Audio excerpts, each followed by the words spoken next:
Hi, and welcome. Over the next couple of months, we will be embarking on a short series where we deal with some of the issues that affect our daily lives.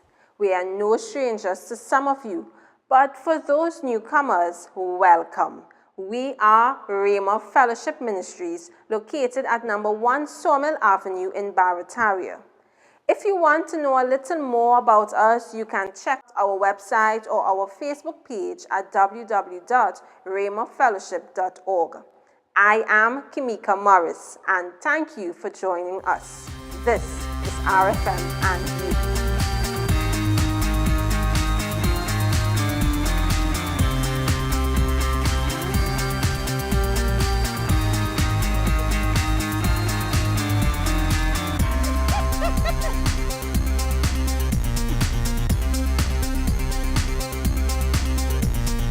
I can do all things through Christ.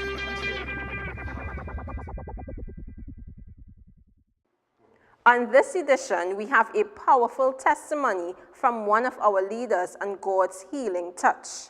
We also have a special salute from a young man through the spoken word. Believe me, he will not disappoint. But first, I want to get into the topic of the day, depression. It's more common than you think, and it can often be masked. Joining me to deal with this issue is one of our counselors here at Rhema Ministries, Wilsa Winchester. Welcome, Wilsa, to RFM and You. Thank you for having me.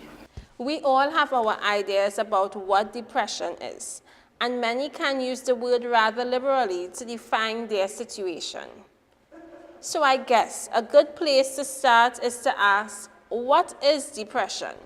Depression is a common mood disorder. It affects the way a person thinks and feels. The person feels sad and lonely. The person feels alone. Now, there are some signs and symptoms that characterize depression. Some of it are feelings of loneliness, sadness. The person will be feeling down, empty.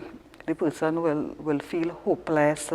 There's decreased energy and fatigue. The person will have problems sleeping. The person will lose interest in hobbies, for instance, at work and also at play. But more importantly, the person feels sad, lonely, and down. Now, at times, persons do feel sad and lonely, but that doesn't mean that they are depressed. But these symptoms must be present for 2 weeks and more for a person to be diagnosed with depression.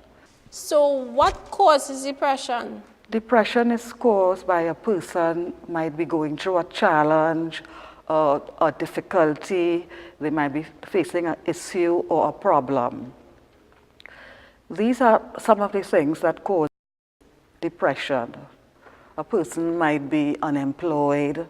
A person might be experiencing financial problems. He might be suddenly lose his job. There might be marital discord, separation and divorce. A person might be coping with a serious illness, for instance, HIV.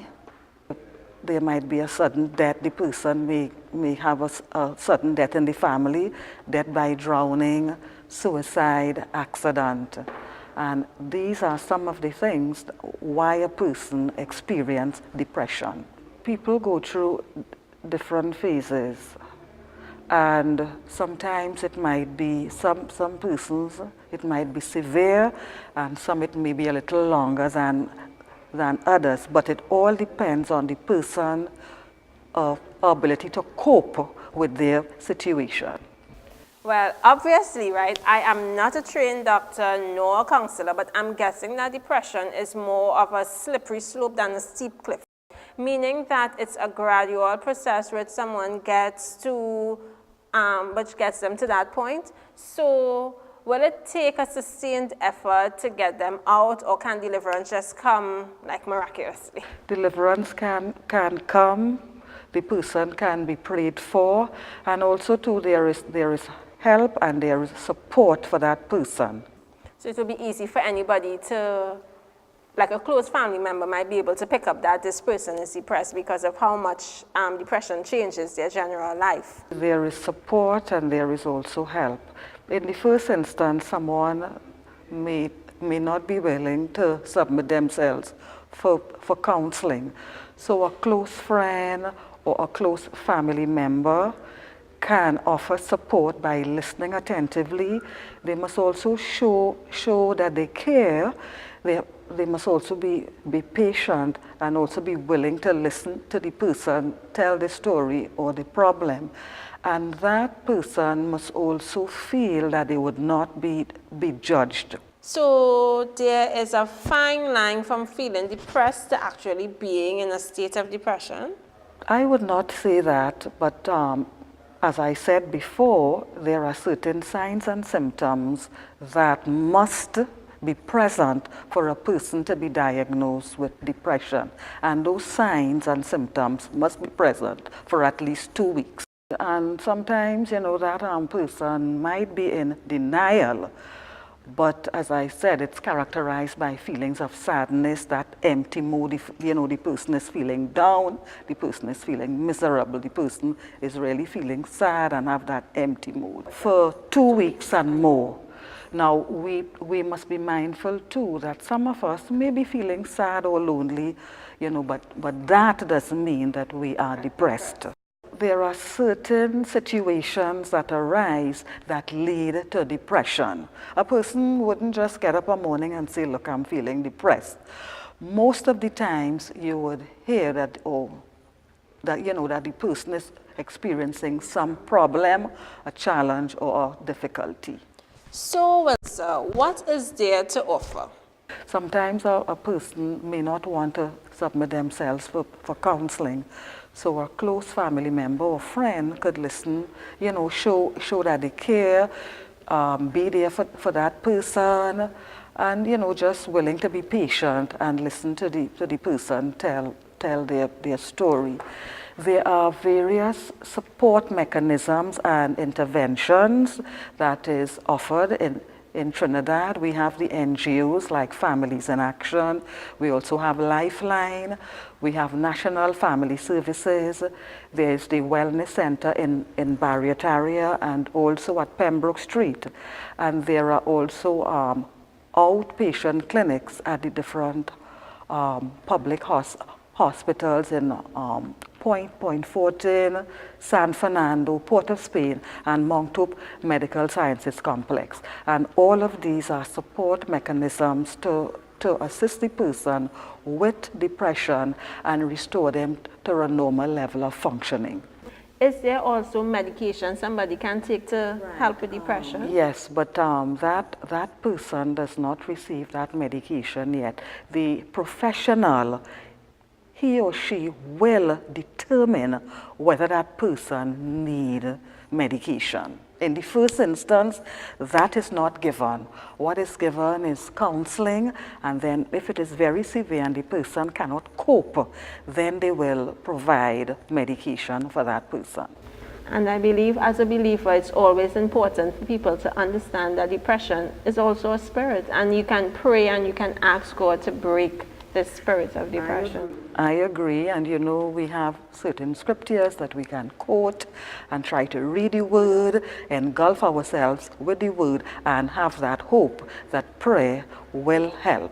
I want to thank you, Wilson, for weighing in on such a sensitive but a needful topic. Thank you. And for those of you who may have questions, you can contact us at Rhema Fellowship Ministries. We'll be right back. Steve's Specialist Plumbing Limited. We specialize in residential, commercial, and institutional plumbing. As licensed plumbers, we do isometric drawings and sewer connection with WASA approval. With over 30 years experience, let us handle all your plumbing needs from foundation to finish. Give us a call at 758-0028 or 339-8921. You know you want to transform your space into something special and give it that signature look. Let us help you. Earl T. Edwards and Associates have been specializing in woodwork and interior decor since 1980. We work with our clients to get that perfect balance between style and functionality in the shortest possible time. So give us a call at 675-7426 or 760-2545. We are ready when you are. What's your favorite color? That's all you have to worry about.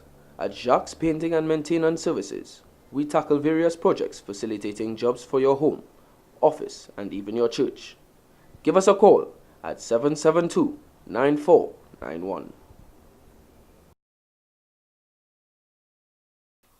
Want to take your business to the next level? Then building a website is a must. At Prim Designs Limited, we can make that a reality. Let us help you get better connected with your clients. We do website design and development, graphic design, and online advertising. We stand ready to work with you to make it happen. Prim Designs Limited for premier solutions. Well, today I told you about a young man who has a special salute via the spoken word. Wouldn't you like to meet him? Daron Philanders joins me now. So Daron, glad to have you. Thank you very much. So Daron, tell us a bit about yourself. Well, I'm 16 years old, currently attending Queen's Royal College, Homestead, and here I'm based at the Rhema Fellowship Ministries. I'm a very avid as well as active member of the Spoken Word fraternity from the Trinity area. And well, that's me in a nutshell. Okay, so there's a big fraternity in Trinity. Well, yeah, there is. So how did you get into the spoken word? Well, at a very early age, I saw some performers by the name of Idris Salim and Darren Sandy, and I was quickly gravitated and attracted towards that field. So just me mimicking and looking at them, it was more like a role model. Okay, and so this piece, tell us about this piece. This is the time. This was basically based on the things that are happening in our country of Trinidad and Tobago, seeing the negatives and stuff like that, and just trying to reach out to people, like to figure out what they are doing to make a change. That's basically it. So you're telling people how to make a change in this piece? More or less outlining and asking what people are doing. It's more or less that. So how long does it take you to write a piece? Well, not long. I just basically need a word, a topic, and just some thought, and there it is. So not long, it means like half an hour, an hour? No, not really that long. Okay, Darren, without further ado, this is the time. Watch as time passes us by. Tick, tock, tick, tock. See, I've noticed him dragging and racing, but mostly standing still. At various junctions in the day, this is when he has been frozen. Let it go, he tells himself, but I too cannot find it in myself to move, or more or less blink, becoming less vigilant, because these days it seems like in the wink of an eye, it's easier for your eye to get picked up off a bullet, to make love to your lungs. This is Trinidad. Where's our sense of belonging? The longing for peace? See, this is the time we live in. A young girl nicknamed Abby, a princess she was, no wonder her first name ended in Ella. Tick. Talk, tick, tock. See, watch as time passes us by. Imagine in times like this. Yeah, people no longer wear smiles on their faces, but frowns on their neck. You see, this is the time we live in, where correcting someone is disrespecting them, even so considered an obstruction or preventing. So give the right of way. Hey, you hit my bad drive-by, might even so very well mean your last, because this is the time we live in, where you don't know who have a gun, of which most men's world revolve around a revolver without a soul. Time says this is the new old 21.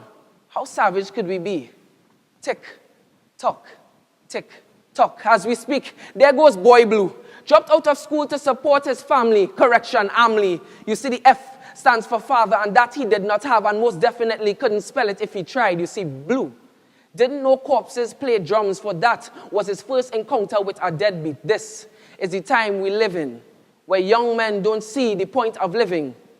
Deep into the darkness, peering long, I stood there wondering, doubting, dreaming dreams no mortal ever dared to dream. I have a dream like Martin, one where our males would acquire a better discernment for responsibility and fulfill their duties, which men would be corrected in the right way and not pulled out of a gas station and beaten to prove a point. Anger and rage, husband and wife have made their name, roaming and creating division in our land. I have a dream where our youth wouldn't be left with white lines outlining their bodies at the youngest of ages, which death hadn't become a daily wage that many of our youth drew their bloody salaries from. This is the time. So what are you going to do about it? It's easy to take a pin at your finger and pinpoint the negatives. Easy to put the blame on others, example, the government. But people, don't forget the government cannot govern mentality. But what change could really come if your mouth is a library and silence is your motto? To ignore evil is to become an accomplice to it. And for this, I would rebel. I will let wisdom prevail, breaking these shackles of which keep us bound to the syndrome. Watch as time passes us by. He shall remain frozen, and so he'll stay until we do something. Thank you.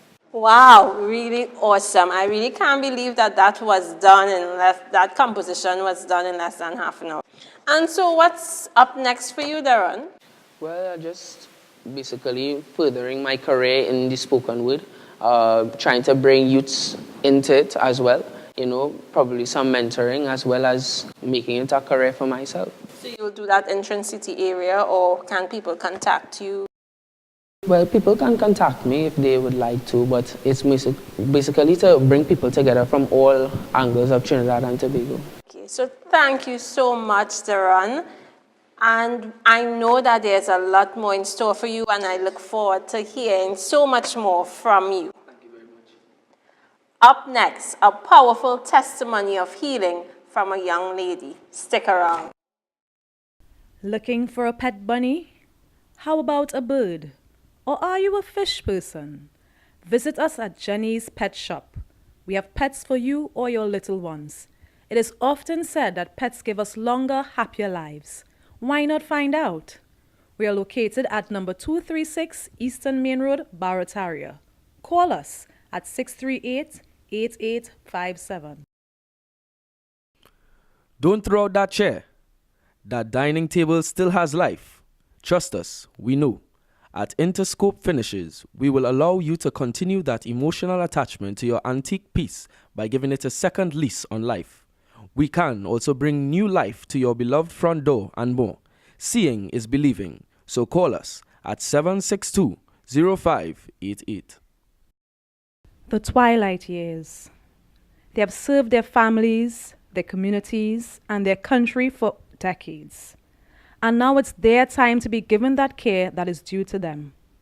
At Doreen's Retirement Villa, we will see to it that our beloved seniors are given the best care possible.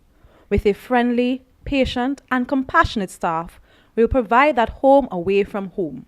So call us at 750-8300. 35 degrees Celsius, high humidity. I know you are thinking about installing an air-conditioned unit, but you feel it may be a little out of reach for you. Think again. At North Pole Cooling, we provide you with cost-cutting energy-efficient units coupled with prompt and professional installation. I'm a cool dude, and you can be too. So give us a call at 755-8638. Young believer, full of life with a lot to look forward to. Then one day you are stopped in your tracks with the dreaded news: you have cancer. Shock, fear, sadness are all real emotions. This was the case for one young lady in 1990. Fortunately, she is here with us today, and she has agreed to share with us her story. Sister Sharon Mohammed, thank you for joining us today. Thank you for having me. Before we get into it, why did you choose to share your story with us? Well, I don't think that my life has a purpose. And I think that God allowed this for a purpose. And one of the things I think is to help people in this scenario of cancer. This may not be easy for you, but start from the top. Okay, it was in May 1990 that I discovered I had a lump in my breast. I was a bit concerned, but I didn't act immediately. I would have stayed, about a month and a half, and then I checked and it was still there. So I decided to go to my medical doctor, and he said, well, yes, it's a lump and we will have to remove it. He said, but there's no problem. You are young and usually, it's just a lump. So we removed it and it was sent to be tested, and he called me in the office. Lo and behold, he told me that it was malignant. All the emotions started, yeah. And it's like I was just born along. I cannot say that I was full of faith because I was a young Christian. And all I thought of is that I was going to die. I didn't know when, but when you hear cancer, you think of death, impending death. So I went, well, he told me what I have to do, and it's just they tell you what to do and you do it, kind of thing. So I went, well, he removed the lump, of course. That was a lumpectomy. And then he told me they have to go in and take out more tissue from around the area, and I have to remove 5 lymph nodes. So I went to the hospital and I had that done, and I had it tested, okay? And they said the lymph nodes were okay. And well, I had to do general anesthetic, so they had to put me to sleep. And we took that out, and I had to go to St. James to start my radiotherapy. Okay, so how long was it between this? You said you discovered it in May, and from May to when did you have that procedure done? It could have been somewhere in, well, it was the next year, 1991, somewhere around, I think, January, somewhere around there. Whole year you know that, okay, I have cancer in my body. So I guess you were really scared at certain points. Yeah, I was scared. I was scared. I was thinking of death. I was thinking, look at this thing in my body attacking me, and stuff like that. So you went along, you were working and all of that? No, okay. I stopped working, and I had to put all my emphasis on this disease, on getting help and stuff like that. It was a long, the different procedures, everything, but it didn't start until the following year. Yeah, well, I had the surgery, and then, well, they told me I had to go to do 25 cycles of radiotherapy. So every day, 25 days, except weekends, I had to go. So that was about 5 weeks. Okay. I had to go and do this radiotherapy. All right, and when I did it, my skin looked black, the left side.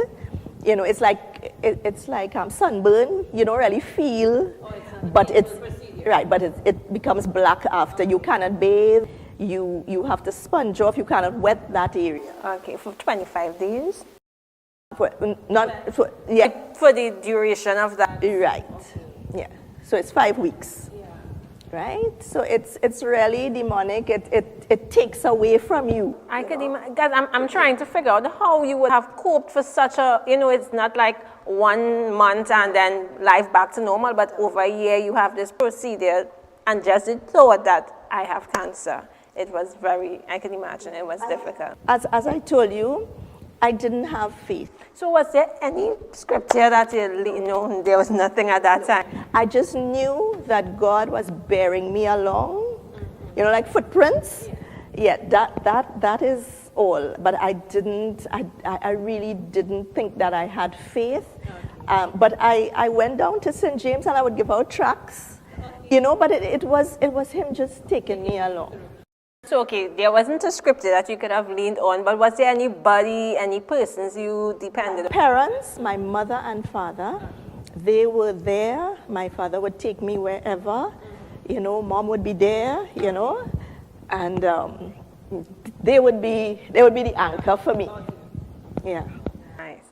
And so what message do you have for someone coming out of your experience? Before we go there, I had to now do, after radiotherapy, I had to do chemotherapy. It's not the same thing? No, it's not the same. My gosh, when you said radiotherapy, I was really thinking chemo. I had to do 11 cycles of chemotherapy. So we started the chemotherapy. By the very first one, all my hair came off. It was really terrible because I didn't cut my hair. It was long. So it's like, when I passed my hand, the hair would just come off. So I became bald. Immediately? Yeah.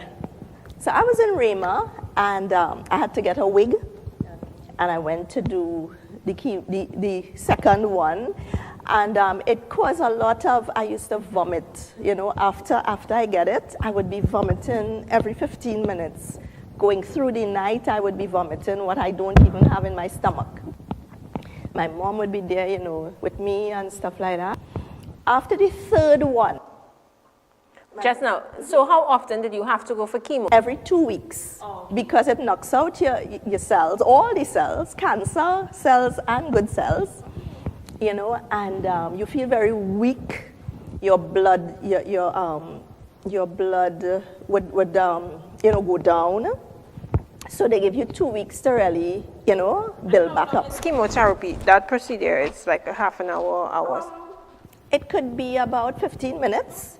They would have the needle in your vein, and they would have many different colors, of stuff, and it's going into your veins, right? So after the third one, my pastor's wife, she asked me, why are you, putting that poison in your system, and incidentally, the faith was going on at that time, and I started, the word, I was always hearing the word, but now in this situation, the word started to do something to me. So I decided I am not going back after the third, and I stopped. My doctor was very upset. I can imagine. And I said, Lord, you will have to take it from here. So the faith faith started to do something, and I started to, recuperate and stuff like that. After a while, I took off the wig, I went back to work, and I just lived day by day, doing my tests, and day by day. And here, 27 years after, I am here. Right, praise God, that's good. So it was your faith. So what would you tell somebody? Would you tell somebody, stop chemo? I will not do that, because it is all about your faith, as Jesus said. It's all about your faith. Is the level of faith that you have. So I wouldn't tell anybody do that, okay? And the thing I want to leave, with people is that the first thing is that they have to be saved. They have to give their lives to Christ, okay? And after giving your life to Christ, it means that you have that gift of healing, right? So I had that benefit of the healing, although I didn't have the faith at that time. You understand? God knew my heart, So we have to be able to give our lives to Christ and be able to get that benefit or that gift of healing. The second thing I would like to leave with people is that they take care of their bodies. Because when I heard that, I stopped eating meat. I started eating more vegetables, more fruits, and stuff like that. So it's an all-around thing. We got to be secured in Christ. We got to take care of that temple. And last of all, we just have to be at peace. Don't be stressed. Leave everything up to Christ. Obey his word, and I think that would be the best situation. Definitely. Even if I died, it means to be absent in the body is to be present with the Lord. So it worked out right anyhow. Yes, that is true. But I thank God that I have life, because I guess I had, purpose. My purpose wasn't completed. So I am here to continue doing the work of God. And it's so wonderful that after so many years, you are healed and you are healthy and you are well, all because of Christ, And yes, it was such a blessing, Sister Sharon. Thank you so much for joining us today and sharing your testimony with us. Pretty confident that it will be a benefit to someone, because there are so many people out there who are going through the same thing that you went through. When we come back, we'll put a wrap on it. You love your car. You need your car. And you need to protect your investment. We can help at REO Consultants Limited. We do GPS tracking alarms, reverse cameras, and we have you covered with some cool gadgets too. So call us at 682-5276 or check out our website at reoautot.com. Dance is movement. Movement is life. Life is an expression. Expression is the opportunity to unfold or worship unto God. Do you want to explore this expression of ministry? Well, come explore with us at Simone McShine Academy of Dance. We are located at number 2-4 Eastern Main Road in Pittsburgh. Yes, there's room for you. So call us at 498-9356. Thinking about that new kitchen? Then Kevel's Woodworking is the one for you. We do big kitchens, small kitchens, matte or gloss finishes. We have you covered. And that's not all. From chest of drawers to cabinets, doors, beds, and more, we can make it happen. You say it, we build it. Customized. Kevel's Woodworking Services at 469-8532 or 338-4154. You want to buy that gift for someone special, but you're not sure exactly what? Then visit us at Eagle's Variety Store. We have perfume sets, trinkets, toys, and more as we cater for the entire family. So check us out on the Eastern Main Road, Barataria, near 6th Avenue, or call us at 787-8358. We engaged in a lot of discussion today with our guests. But if you have any queries or want some assistance, you can contact the office here at Rhema Fellowship Ministries at 675-1679 weekdays during the hours of 9 a.m. to 4 p.m. I want to thank my guests for their contribution and for you for your company. We trust that we have been a blessing. I am Kimika Morris, and this was RFM and You. On behalf of the entire team, God bless you and see you soon.